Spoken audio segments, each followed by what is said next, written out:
오늘 본문을 한마디로 정리하면 여호와 이레입니다.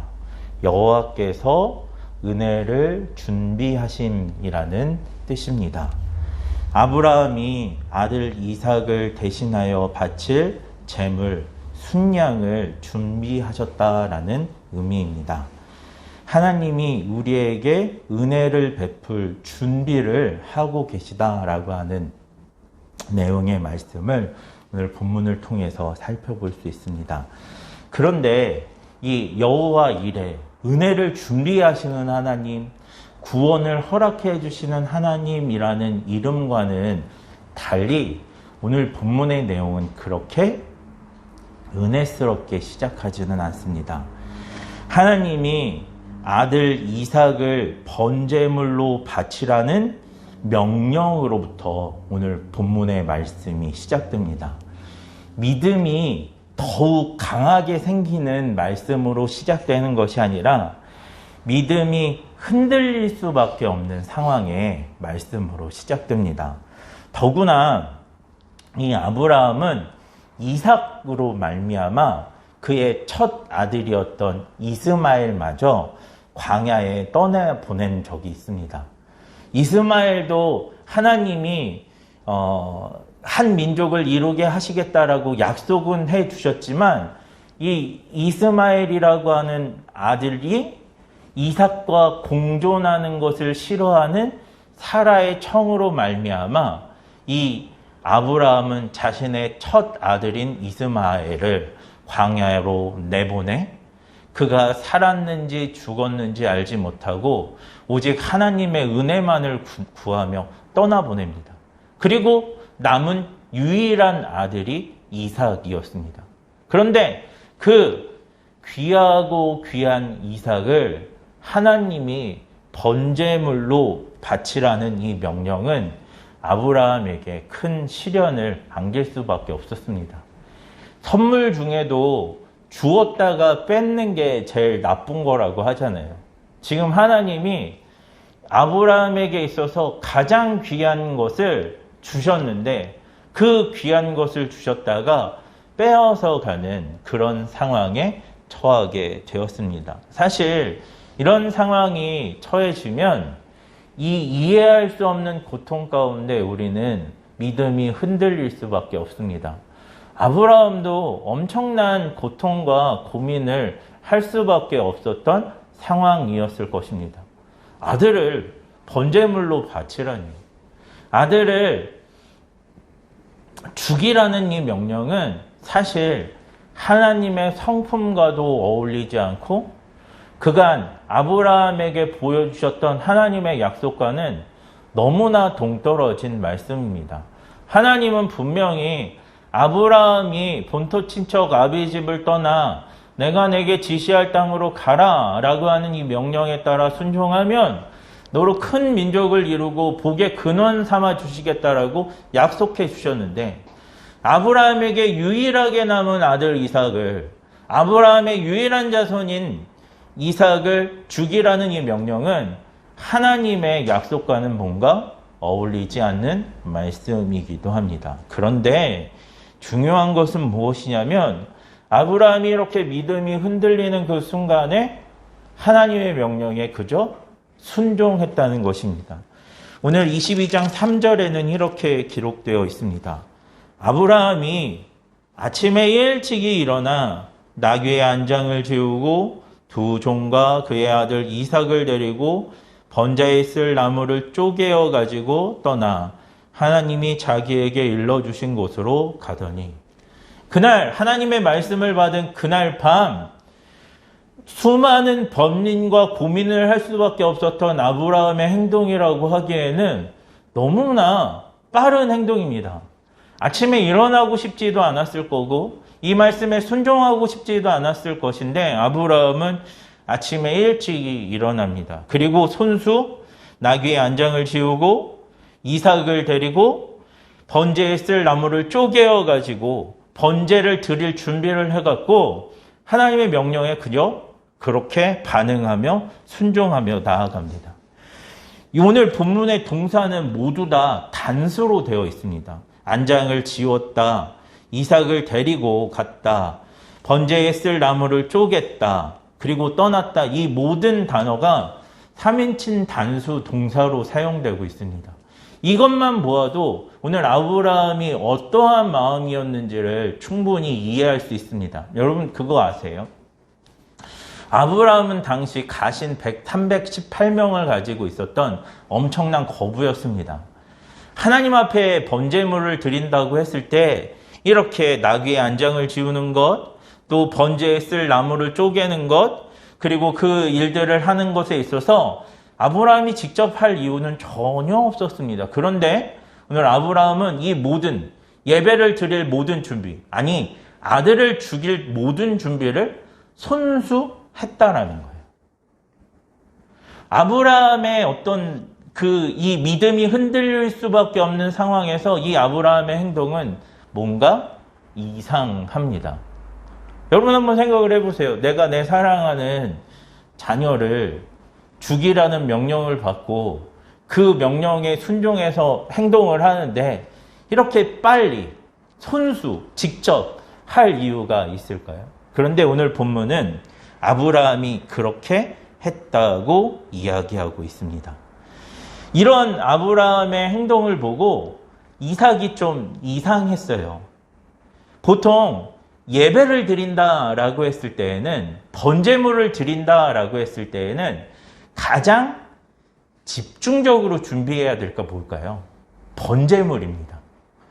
아버지가 분명히 예배를 드리기 위해서 떠나는 준비를 하신 건 분명한데 이삭의 눈에 보니까 아버지가 제일 중요한 번제물, 제물은 준비하지 않으셨던 거예요. 그런 아버지에게 오늘 이삭이 묻습니다. 아버지, 불과 나무는 있는데 번제물을 드릴 그 번제할 어린 양은 어디 있어요? 라고 묻습니다. 여러분 한번 생각을 해보십시오. 지금 아들을 죽이기 위해서, 아들을 번제물로 잡기 위해서 지금 수많은 준비를 손수했습니다. 그런 상황에 지금 내가 가장 사랑하는 내 아들이 아버지 이상해요. 다른 건 다 준비됐는데 예배의 가장 중요한 번제물은 어디 있어요? 라고 묻습니다. 그때 아브라함이 이렇게 대답합니다. 여호와 기레. 여호와께서 준비하셨다라고 이야기합니다. 오늘 사실 14절에 여호와 이레라는 말이 나오긴 하지만 8절에 하나님이 자기를 위하여 친히 준비하시리라 라고 하는 이 말씀이 정확하게 여호와 이레라는 말씀입니다. 오늘 아브라함에게는 믿음이 있었다는 거예요. 어떤 믿음이 있었냐면 하나님께서 번제물을 친히 준비하실 것이다 라고 하는 믿음이 있었기 때문에 오늘 아브라함은 이 믿음이 흔들릴 수밖에 없는 명령에 그저 순종하고 있다는 것입니다. 그렇지만 정작 번제물을 드리는 자리에 갔을 때에는 아브라함에게 하나님이 준비하신 어린 양은 보이지 않았습니다. 그래서 그 어린 양 대신 하나님이 명령하신 대로 이삭을 결박합니다. 이삭을 그 제단에 묶고 이삭을 잡기 위하여, 이삭을 죽이기 위하여 칼을 듭니다. 그런데 이삭을 죽이기 위하여 아브라함이 칼을 들 때에 하늘에서 하나님의 사자가 그를 부릅니다.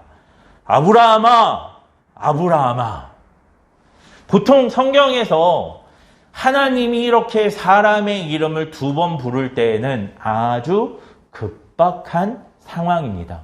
지금 그 사람이 하는 일을 급히 막기 위해서 하나님이 아브라함아, 아브라함아 라고 2번이나 그 이름을 부르셨다라는 거예요.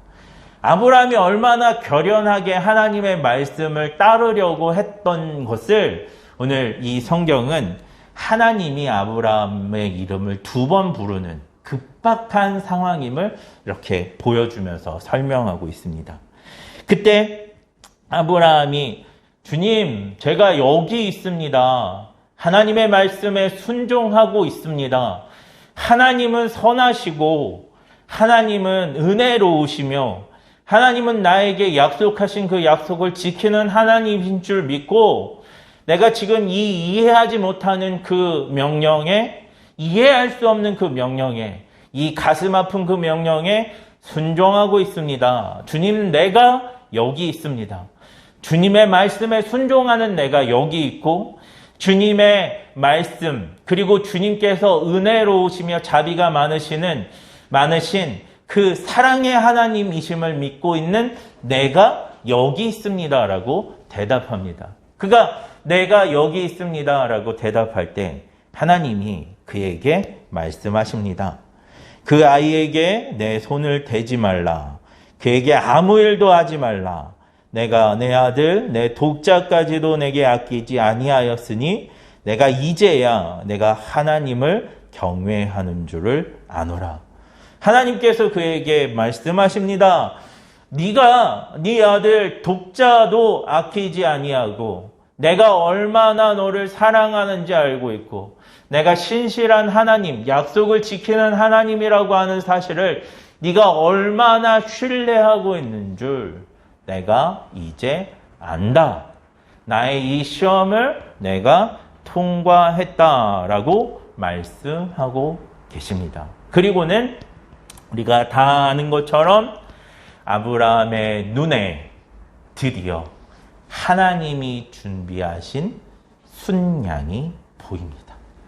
수풀에 걸려, 뿔이 걸려 하나님의 번제물로 쓰일 그 순양이 보입니다. 이삭을 대신하여 바칠 번제물을 보게 하십니다. 이로 말미암아 순양을 잡아 이삭을 대신하여 번제물로 드린 아브라함을 그곳을 여호와 이레라고 이야기합니다. 여호와의 산에서 준비되리라. 여호와께서 하나님의 은혜를 준비시켜 주고 계시다는 말씀입니다. 그런데 여기서 이레라고 하는 이 말이 본문에서 또 다른 의미로 사용되기도 합니다. 원래 라아라고 하는 단어의 수동태가 이레라는 말인데요. 이 라아라고 하는 단어가 본문에서 준비되다라고 하는 말과 더불어서 다른 의미로 사용됩니다. 4절 말씀인데요. 같이 한번 읽어볼게요. 시작. 제3일에 아브라함이 눈을 들어 그곳을 멀리 바라본지라. 여기서 바라보다라고 하는 말이 이레, 라라는 말입니다. 또 13절에도 그 라라고 하는 이레라고 하는 말이 사용됩니다. 아브라함이 눈을 들어 살펴본즉이라고 할 때, 아브라함이 눈을 들어 바라본즉이라고 할 때 이 바라보다, 살펴보다라고 하는 단어가 라라는 단어입니다. 그러니까 여호와께서 여호와의 산에서 준비되리라. 하나님의 구원이 준비되어 있다. 하나님의 은혜가 준비되어 있다라고 하는 이 말과 더불어서 어떨 때 이 이레라고 하는 단어가 사용되냐면 아브라함이 눈을 들어 여호와의 산을 바라볼 때, 하나님의 은혜가 있음을 바라볼 때라고 할 때, 바라봄이라고 하는 단어가 오늘 이레라고 하는 단어와 동일하게 사용됩니다. 또한 아브라함의 눈에 이삭을 대신하여 바칠 순양을 보게 되었을 때, 하나님의 은혜를 보게 되었을 때에 이레라고 하는 단어가 같이 사용되고 있습니다. 오늘 이것을 통해서 우리는 무엇을 할 수 있냐면, 우리의 인생에 이해할 수 없는 시험과 고난이 찾아올 때 우리가 어떻게 하나님의 은혜를 성취하게 되는지를 오늘 본문의 말씀을 통해서 살펴볼 수 있습니다. 오늘 아브라함은 이해할 수 없는 고난, 믿음이 흔들리는 상황 가운데 여호와께서 준비하시고 있는 은혜가 있다는 사실을 믿었습니다. 할렐루야. 그리고 그 은혜가 있음을 믿고 그 은혜를 발견하기 위해 하나님의 산을 바라보았습니다. 여기서 말하는 여호와의 산을 바라보다라고 하는 뜻은 무엇이냐면 하나님께서 이 문제를 해결하실 것이라는 믿음을 가지고 여호와를 바라보는 거예요. 우리가 주님의 은혜를 아는데 그 주님의 은혜가 오늘 나의 삶의 문제를 돌파할 것을 기대하는 마음으로 주님을 바라보는 것이 바로 여호와 이레라는 거예요. 그리고 그 상황 가운데 아들을 바치고 싶지 않은 마음을 억누르고 하나님의 말씀에 그저 순종하며 나아가는 거예요. 뭐예요? 하나님이 나에게 큰 민족을 이삭을 통해서 이루시겠다라고 약속하신 것을 그 순간에 기억하고 지금 이 아들을 죽이면 안 될 것 같은 그 마음을 내려놓고 하나님은 약속을 지키시는 신실한 하나님이시기에 내가 하나님의 명령에 순종하면 하나님께서 반드시 이 아들을 죽이지 않고 살리실 것이라 라고 하는 믿음을 가지고 주님의 말씀에 순종하는 거예요. 이것이 여호와 이레의 신앙인 거예요. 하나님이 나에게 은혜를 준비하셨고 나에게 선하신 분이라고 하는 그 믿음을 가지고 주님께서 그 은혜를 주실 것이다 라고 하는 믿음을 가지고 이 시간 믿음의 선택을 하는 것.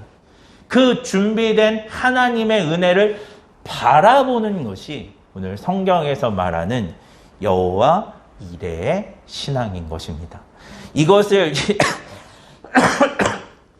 히브리서 11장에서는 이 말씀을 이렇게 해석하고 있습니다. 아브라함은 시험을 받을 때에 믿음으로 이삭을 드렸으니 그는 약속들을 받은 자로 돼 그 외아들을 드렸느니라. 그에게 이미 말씀하시기를 내 자손이라 칭할 자는 이삭으로 말미암음이라 하셨으니 그가 하나님이 능히 이삭을 죽은 자 가운데서 다시 살리실 줄을 생각한지라. 비유컨대 그를 죽은 자 가운데서 도로 받은 것이니라. 아멘. 아브라함이 지금 주님 앞에 말씀에 순종한 건 뭐예요? 하나님의 은혜를 신뢰했기 때문이에요. 무엇을 신뢰했어요? 내가 이 시간 하나님의 말씀에 순종해서 내 아들을 번제물로 드린다 하더라도 하나님께서 그 이삭을 다시 살리실 것이다 라고 하는 믿음이 그 안에 있었다라는 거예요. 할렐루야. 하나님이 이 이삭으로 말미암아 큰 민족을 이루겠다라고 하는 그 약속을 하셨기에 그 약속을 반드시 이루실 것이다 라고 하는 믿음이 있었기 때문에 오늘 아브라함은 여호와 이레, 여호와께서 여호와의 산에서 준비하실 거야. 여호와께서 여호와의 산에서 번제물을 주실 거야 라고 믿음으로 고백할 수 있었고 아들을 번제물로 드리는 이 믿음의 시험에 통과할 수 있었던 것입니다. 오늘 저와 여러분이 이 사실들을 좀 기억했으면 좋겠습니다. 우리가 믿고 우리가 예배하는 하나님은 선하신 분입니다. 그 하나님은 우리에게 시험을 허락하시되 우리가 감당하지 못할 시험당함을 허락하지 않으십니다. 또한 시험당할 즈음에는 피할 길을 내셔서 우리로 그 시험을 감당케 하시는 은혜의 하나님이십니다. 이 말씀을 기억하면서 우리의 믿음이 흔들릴 때, 우리에게 앞이 캄캄한 선택을 해야 할 그때에 하나님이 어떤 분인 줄 기억하고 하나님의 은혜가 그 안에 담겨 있을 것을 사모하며 여호와 이레 하나님의 산을 바라보며 하나님의 은혜를 기억하고 그 하나님의 은혜로 지금 당하고 있는 시험을 해석하는 그런 하나님을 바라보는 저와 여러분이 되기를 주님의 이름으로 축원합니다. 아멘.